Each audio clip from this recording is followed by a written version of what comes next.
चली जैबू काए पगला के छोड़ के तू तमारो में बैठबू प्यारी ओढ़ के।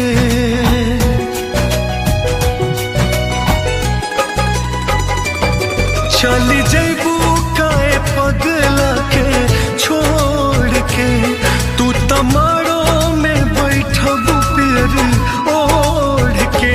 बोला दिलवा के कैसे समझाइब हो, बोला दिलवा के कैसे समझाइब हो। हम तो रोवत रोवत मर जाइब हो, हम तो रोवत रोवत मर जाइब हो।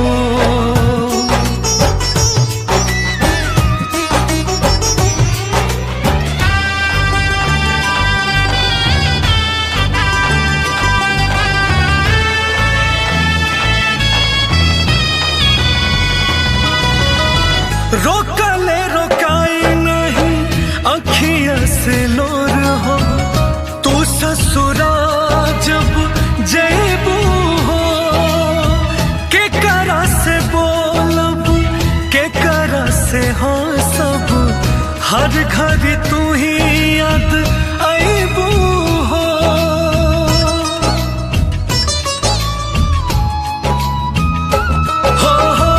रोकले रोकाई नहीं अखियाँ से लोर हो, जब ससुरा तू जैबू हो।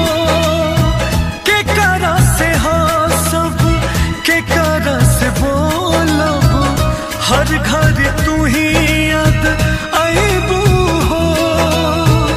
हर घर तू ही याद आईबू हो।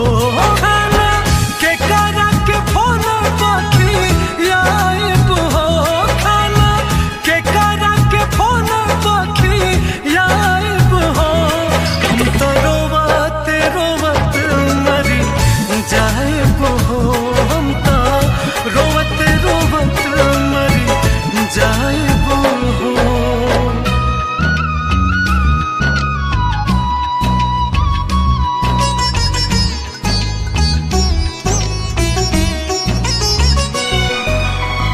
चंदन बुलबुल रेसू के अपनी भुलाता न जैबू ए जान हो।